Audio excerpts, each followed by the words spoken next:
Olá, amigo do canal Dialect Nerd, aqui Bruno, e hoje trago-te mais um vídeo de leituras.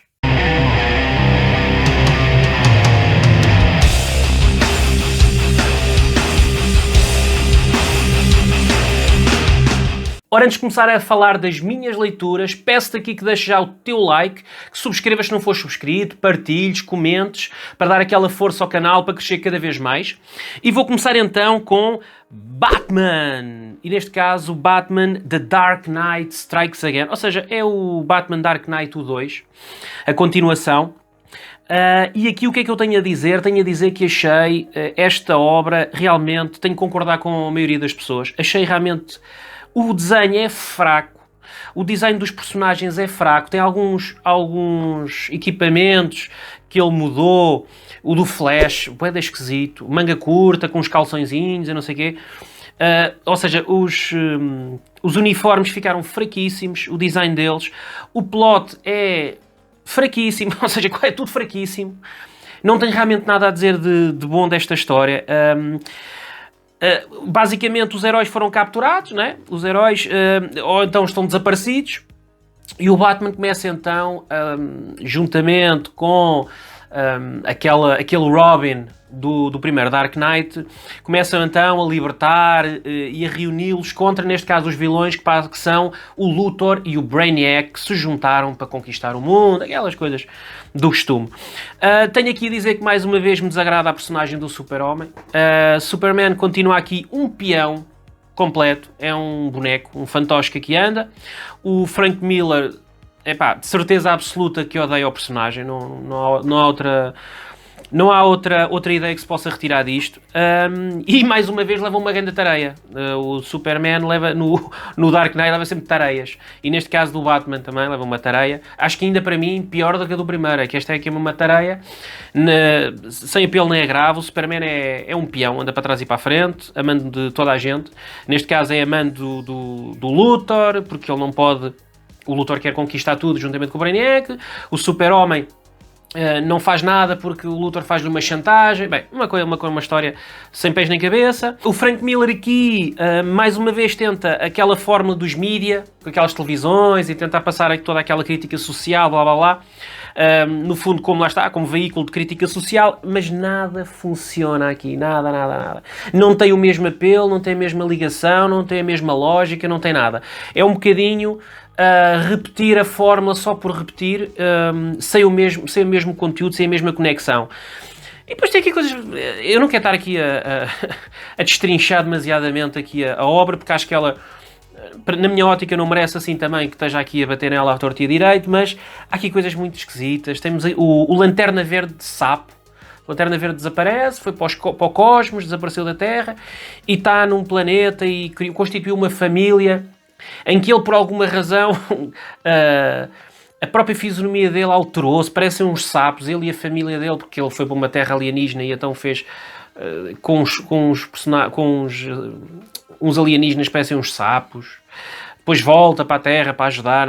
Temos também aqui depois um novo vilão, que é o Joker Imortal, que é revelado depois no fim, quem é que na realidade ele não é a realidade, é o Joker, é outro personagem do passado, do herói do Batman e por aí fora. Bem, é tudo muito mau, tudo muito fraco. Claramente foi uma leitura, eu acho que vai entrar, aliás, não acho, vai entrar certamente no meu top piores leituras do ano e lá para cima. De seguida, compensei tudo com Berserk Deluxe Edition, volume número 4.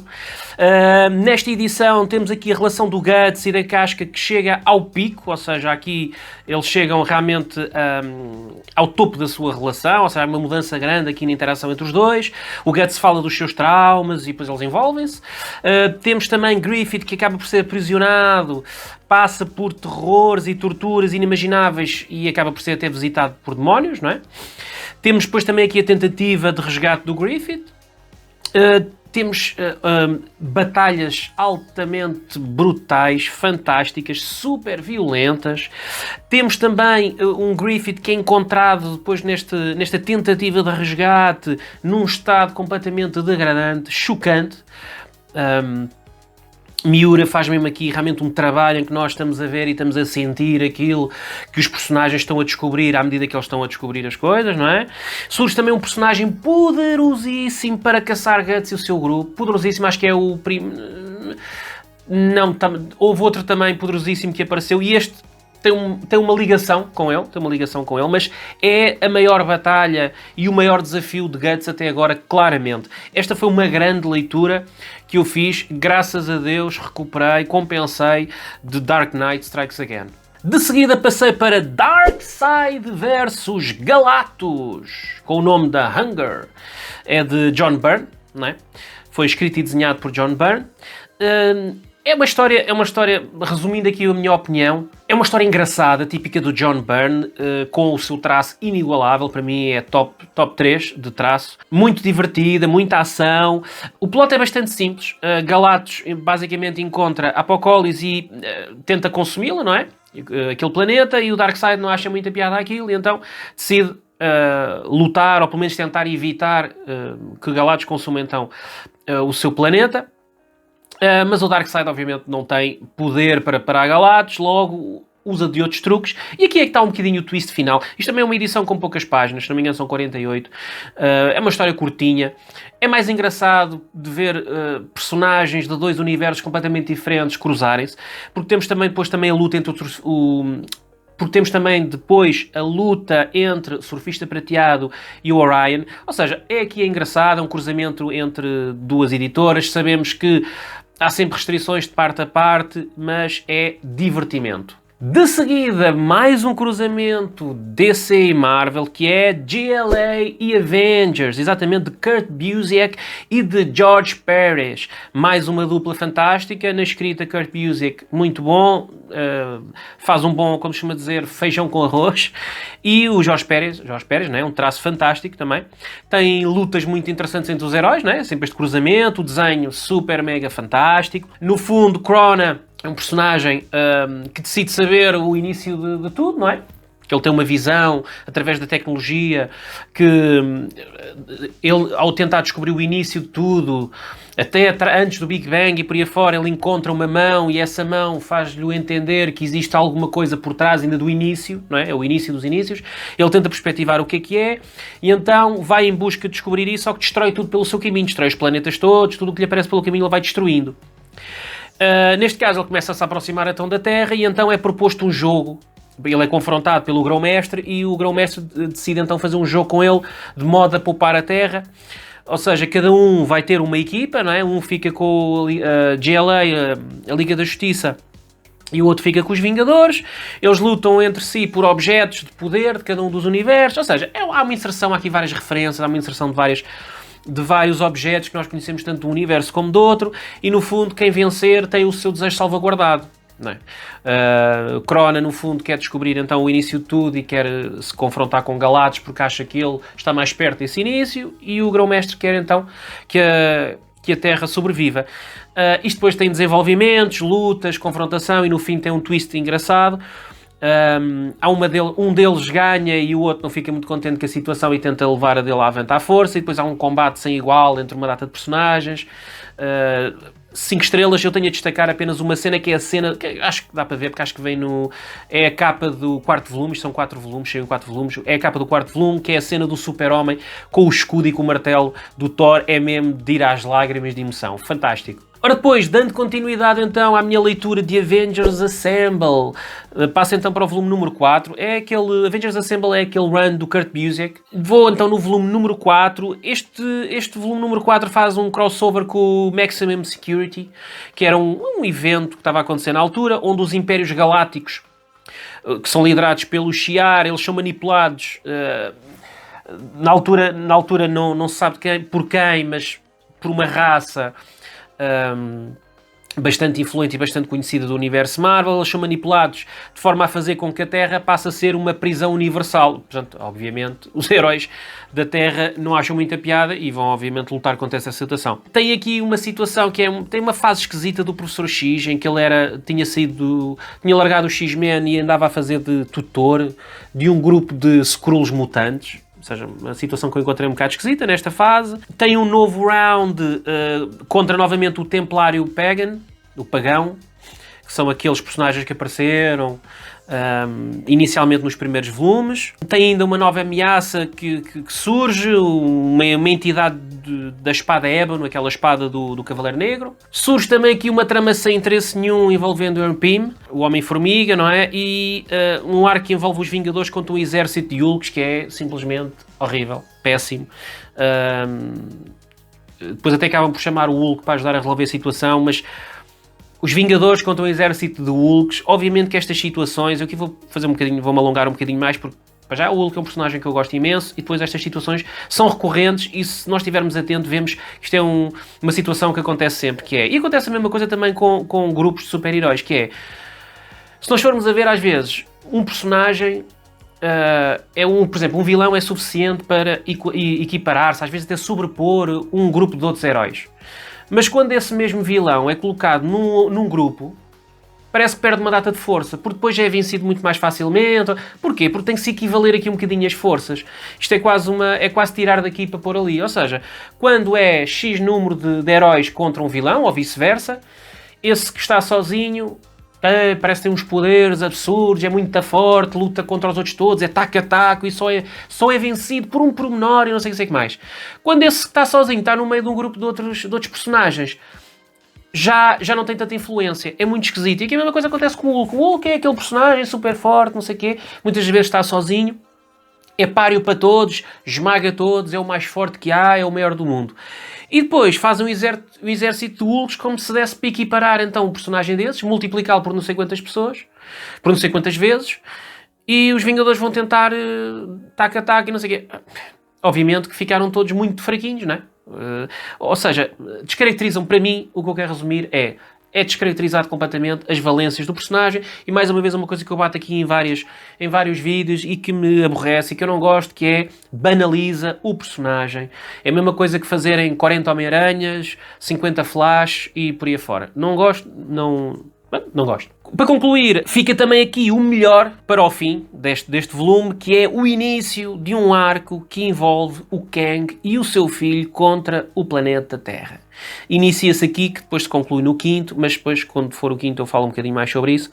Até foco-me um bocado nisso, mas aqui é o início desse arco e é o melhor de tudo, é este final. Ora, de seguida, passei então para Thor Heroes Returns, o Ónibus, que é aquela fase logo a seguir, ou seja, houve o Onslaught, não é? Que os heróis desapareceram, heróis como o Thor, neste caso os Vingadores, o Capitão América, o Homem de Ferro, o Quarteto Fantástico. Tiveram um ano nas mãos dos criadores da Image, não é? Que voltaram para fazer um ano, aquilo correu bem, mas passado esse ano eles foram-se embora outra vez e esses heróis, eles arranjaram maneira de fazer uma iniciação desses heróis novamente na Terra 616, e então aqui é o retorno do Thor, que teve desaparecido, ele volta e descobre que chega à Terra e descobre que Asgard está todo destruído, alguém tomou conta daquilo e os deuses desapareceram todos. Ele começa a se aperceber que alguns humanos dizem ser esses mesmos companheiros dele, asgardianos, mas que foram, através possivelmente de mágica ou por aí fora, é isso que ele está a tentar descobrir, que foram transformados em humanos ou por aí fora, e então ele tenta se redescobrir. No fundo, é a história. Este run, pelo menos este ónibus, que tem aqui entre Thor de 1 a 35, e depois tem mais alguns, os anuais e por aí fora, mais algumas coisas. Tem uma história interessante que é o Juggernaut da 8 Day, que é uma luta com o Juggernaut, porque ele tem aqui lutas com o Juggernaut, tem também aqui com o Dr. Doom, tem o Destroyer, aquele destruidor, aquela armadura feita pelo Odin, tem também aqui com o Homem-Aranha, tem aqui várias situações, ele tem com o Namor. E o início até é interessante, é forte, inicia-se logo com a chegada dele à Terra e logo com uma batalha com o Destruidor, e que ele leva uma tareia e por aí fora, até acaba por ter problemas e acaba por morrer, e para o mundo para aquele mundo dos mortos lá de Asgard, que é o planeta dominado pela Hela, planeta não, aquele local dominado pela Hela, e por aí fora.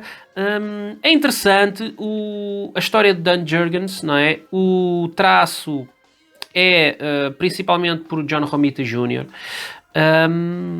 É engraçado, mas, sinceramente, chega a uma altura que começa a saturar um bocadinho. Eu ainda acho que o run do Simonson é superior. Mas eu quero fazer aqui um pequeno pormenor. Eu tenho li muita coisa do Thor, neste caso. Li muita coisa do Thor e apesar de eu gostar de alguns pequenos mini-arcos, ou seja, algumas sequências de histórias de 4, 5 arcos pequeninos, eu tenho achado piada, eu começo-me a perceber que o Thor não é aquele personagem que me enche as medidas, sinceramente. Não sei, ou ainda não encontrei assim, se calhar não me faz um apelo, mas gosto de 3, 4 histórias, começo a achar que estou a encontrar o caminho para ficar com uma apreciação maior em relação ao personagem, ganhar um carinho maior pelo personagem, mas não sei, as histórias parecem um bocado repetitivas, muito similares umas das outras, não sei. Achei interessante, mas achei, sinceramente, ligeiramente inferior ao run de Walter Simonson.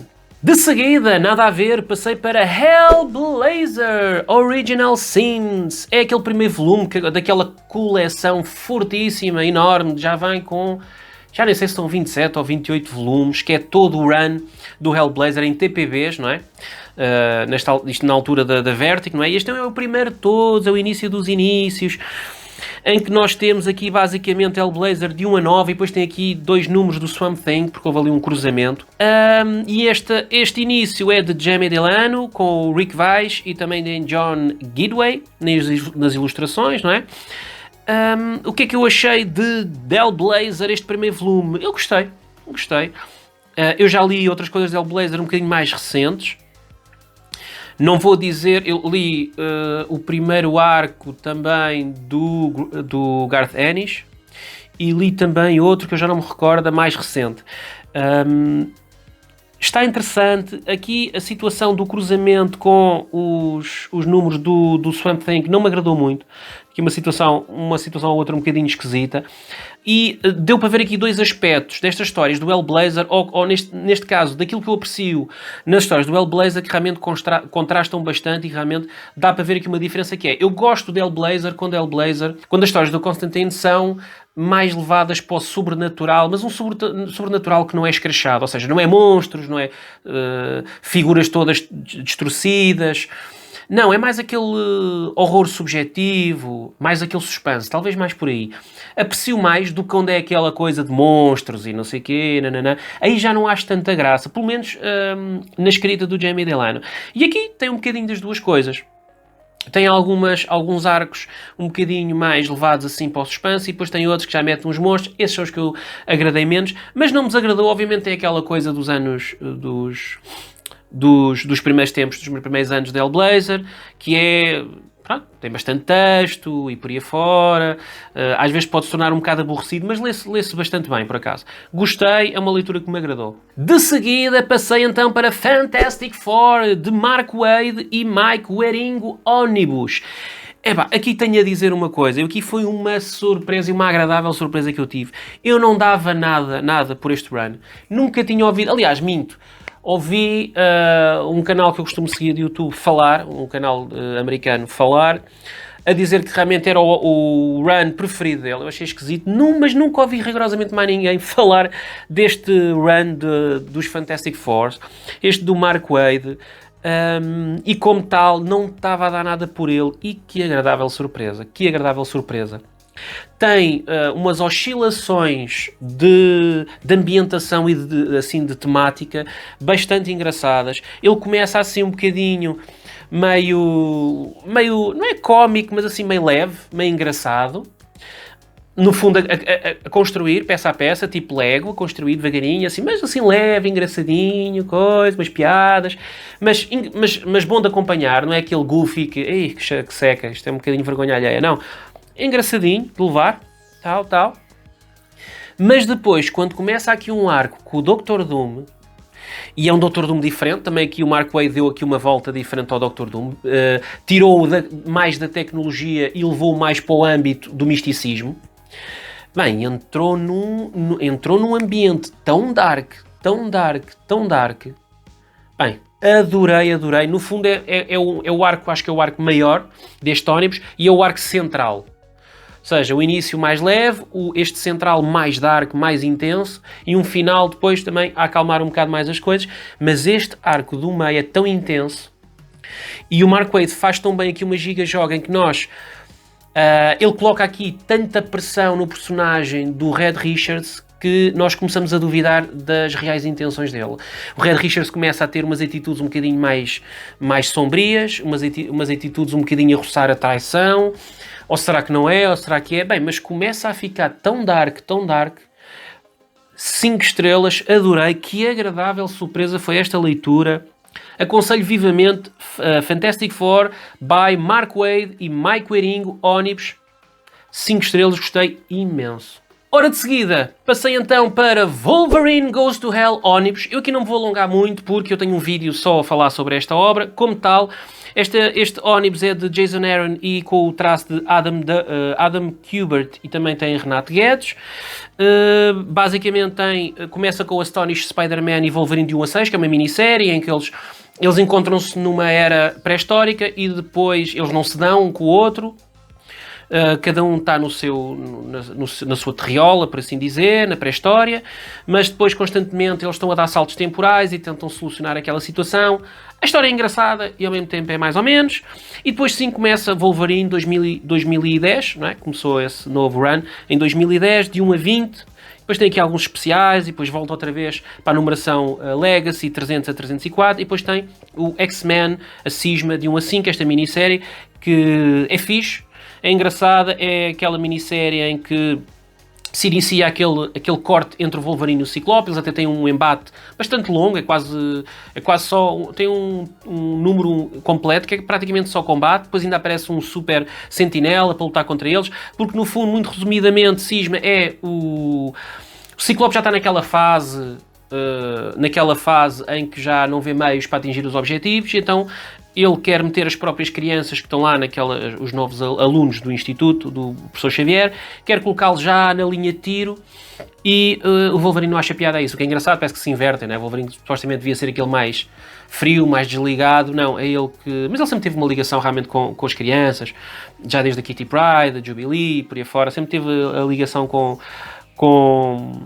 as crianças, e então cria-se aqui uma cisão entre os dois. Em relação ao Wolverine de 1 a 20, este Goes to Hell, em que ele inicia, ele aparece no inferno, aí aparecem os demónios, ele tem que combatê-los, e depois aparece o demónio Mor, e ele trava-se de razões também com ele. Em contrapartida, o corpo dele é possuído por um demónio e fica com ainda mais poderes, fica com poderes demoníacos, juntando aos poderes que ele já tem, e começa a dar trabalho aos X-Men todos e por aí fora. É engraçado. Tem particularmente um arco mais para o fim, que é aquele que me marcou mais, que é um arco em que basicamente é um grupo de pessoas que se juntam para causar o maior dano emocional e físico possível ao Wolverine, porque são pessoas do passado que atravessaram a vida dele, que sofreram, na visão delas, sofreram perdas devido a ele. E então querem se vingar, juntam um super plano, e depois no fim aquilo tem um twist fortíssimo, um twist grande. E eu aconselho esse arco é bastante interessante. A única coisa que me afasta aqui um bocado é que as construções... É daquelas... Já deve ter acontecido a toda a gente, que é, às vezes... nós dizemos assim, vi determinada história e esta determinada história é muito má, mas depois contamos a sinopse, e quando contamos a sinopse, a pessoa que nos está a ouvir, e até nós próprios estamos a contar, dizemos assim, se a história fosse só esta sinopse, isto parece muito a giro. E aqui às vezes acontece um bocadinho isso, que é, ao estar a resumir as coisas, parece que a ideia, neste caso o plot, é bastante interessante, mas depois por vezes a execução ou peca por uma coisa, ou peca por outra, ou peca por o ritmo ser demasiado rápido, ou demasiado lento, ou acontecer determinadas situações ou muito exageradas, ou pouco exageradas. Pronto, ou seja, o plot em si é mais interessante com a execução, mas... vai confirmar o vídeo. Tem um vídeo de Wolverine Goes to Hell a mostrar as páginas, a arte e tudo. Vai confirmar isso se quiseres mais conhecimento em relação a este ónibus. E para terminar, trago então Avengers Assemble. Lá está o volume número 5. Lá está o run de Kurt Busiek. Neste caso ainda tem também o Roger Stern e tem um bocadinho do Roy Thomas. Eu aqui vou-me só focar basicamente naquilo que eu tinha deixado como menção no volume número 4, que é então a conclusão da história que envolve então Kang e o seu filho e a invasão à Terra. É para mim, de todo este arco do Kurt Busiek, é claramente o melhor. Tem para mim as melhores histórias. Tem, particularmente, ele tem Avengers do 45 ao 56 e o 49, se não me engano é o 49, é uma história que toda ela não tem um único balão, mas tem uma intensidade tão grande, tão forte. Adorei esse número e gostei imenso da história. Este, para mim, é o destaque que eu quero fazer deste quinto volume, é exatamente o número 49, que é, eu não me lembro de ver, não me lembro, e eu estou a ler muito Avengers, cronologicamente, eu não me lembro, aliás, não é só Avengers, eu não me lembro da última vez que vi um título de super-heróis em que não tem um único balão. Realmente foi diferente, foi bastante diferente, foi inovador, mas também só funciona porque a história tem um peso brutal. Aconselho vivamente a ler pelo menos este run do Kang, que é bom, mas é especialmente especial devido a este número 49. E pronto, estas foram as minhas leituras mais recentes.